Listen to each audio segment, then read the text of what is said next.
विचारात आम्ही वाढलो, ज्या विचारामध्ये आम्ही काम केलं, त्या विचारामध्ये एक प्रकृती आणि एक संस्कृती या दोन्ही गोष्टींची काळजी घेण्याचं काम मोदीजींनी केलं। या वाराणसीमध्ये मोदीजींच्या निर्णयानंतर आमच्या सगळ्यांच्या इन्कममध्ये 10 पटीने वाढ झालेली आहे।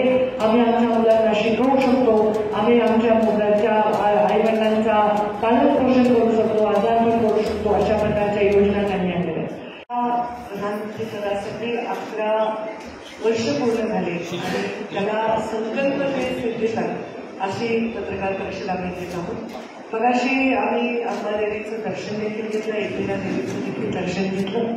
पत्रकार बांधव तिथे देखील आले होते आणि त्यांना मी हेच विनंती केली की आपण देवाच्या दारामध्ये बाकी कुठलेही विषय न विचारता इथे सर्व प्रश्नांना आपलं उत्तर देईल, तर त्यांचं काही गैरसमज झाला असेल तर मी खंत व्यक्त करते। आज मी आता माझ्या पत्रकार परिषदेकडे वळत आहे। आपण सर्वजण इथे आलेले आहात आणि आज काल रात्री मी अमरावती येथे दाखल झाले।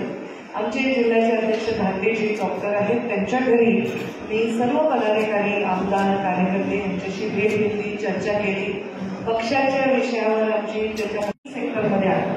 त्यानंतर कोणत्याही व्यक्तीला दिल्लीवरच्या राज्यामधून कुठला लाभ द्यायचा असेल तो खाली लाभ जाईपर्यंत, व्यक्तीच्या अकाउंटमध्ये जाईपर्यंत तो लाभ त्यांना मिळत नव्हता, पूर्णपणे त्यांच्या लाभाची रक्कम त्यांच्या हातात घेत नव्हती आणि म्हणून त्यांना डीबीटीची प्रणाली अत्यंत टेक्नॉलॉजी वापरून आणण्याचा प्रयत्न केला आणि त्याच्यामुळे खूप चांगला गरिबांपर्यंत लाभ पोहोचायला मदत झाली। प्रधानमंत्री नरेंद्र मोदी हे अत्यंत गरीब घरामध्ये जन्मलेले आहेत। त्यांनी जीवनामध्ये सोन्याचा चमचा घेऊन जन्मले नसल्यामुळे, गरिबांची पीडा त्यांना माहीत असल्यामुळे त्यांनी सर्वात पहिला निर्णय घेतला तो म्हणजे उज्ज्वला गॅसचा।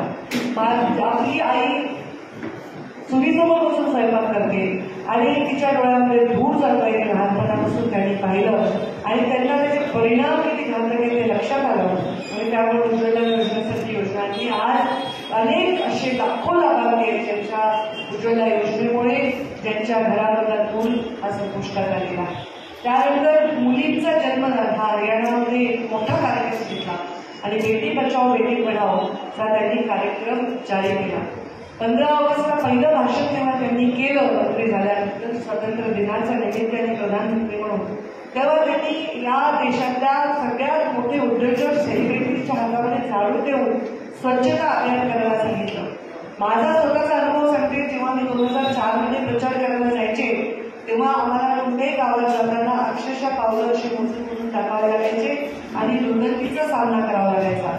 ते आता आपण गावोगावी जवळपास जे टार्गेट होतं ते टार्गेट प्रत्येक वर्षी टार्गेट आहे ते पूर्ण झालेलं आहे आणि त्याच्यामध्ये शौचालयाची निर्मिती झाली, स्वच्छतागृहांची निर्मिती झाली, त्याच्यामध्ये महिलांची कल्पना आणि आरोग्य हे जे डोक्यात येत होतं ते आरोग्य थांबवण्याची परिस्थिती बदलण्यासाठी आपल्याला यश आलं।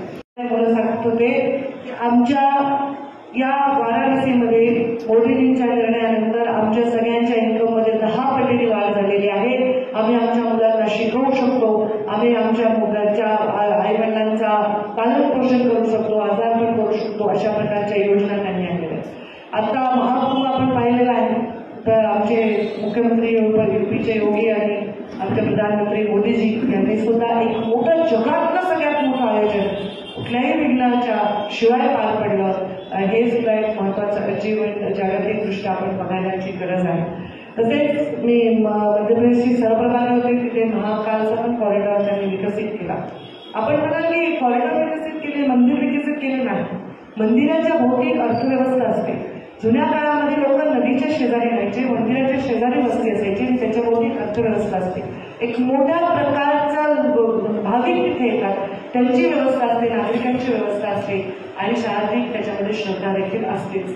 आणि या सगळ्या गोष्टी करत असताना आज मला अभिमान वाटतो की मोदीजींच्या नेतृत्वाखाली आम्ही काम करत आहोत। या देशाला तिसऱ्यांदा एवढं प्रचंड बहुमत घेऊन मोदीजी प्रधानमंत्री म्हणून लाभले आहेत आणि त्यांनी टार्गेट तयार केलेलं आहे आणि ते टार्गेट आहे की 2047 साली आपल्याला या देशाला जगामध्ये महासत्ता बनण्याची पावलं आता उचलायची आहेत आणि ती जनतेकडे त्यांचा काल आहे।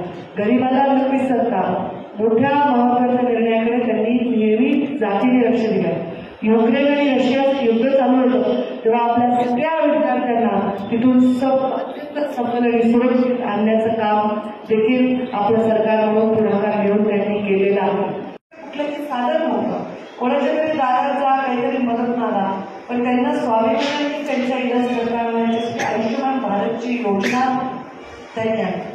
अशा अनेक योजना मी सांगू शकते, मेक इन इंडिया आहे, अशा अनेक योजना सांगू शकते. पूर्ण पत्रकार परिषद 2 तासाची 3 तासाची होईल. पण मी एवढं सांगेन की ज्या विचारात आम्ही वाढलो, ज्या विचारामध्ये आम्ही काम केलं, त्या विचारामध्ये एक प्रकृती आणि एक संस्कृती या दोन्ही गोष्टींची काळजी घेण्याचं काम मोदीजी केलं. अत्यंत सुंदर या पत्रकार परिषदेचं नाव आहे संकल्प ते सिद्धी. संकल्प म्हणजे काय असतं की आपण पाणी हातामध्ये घेऊन एक संकल्प करतो.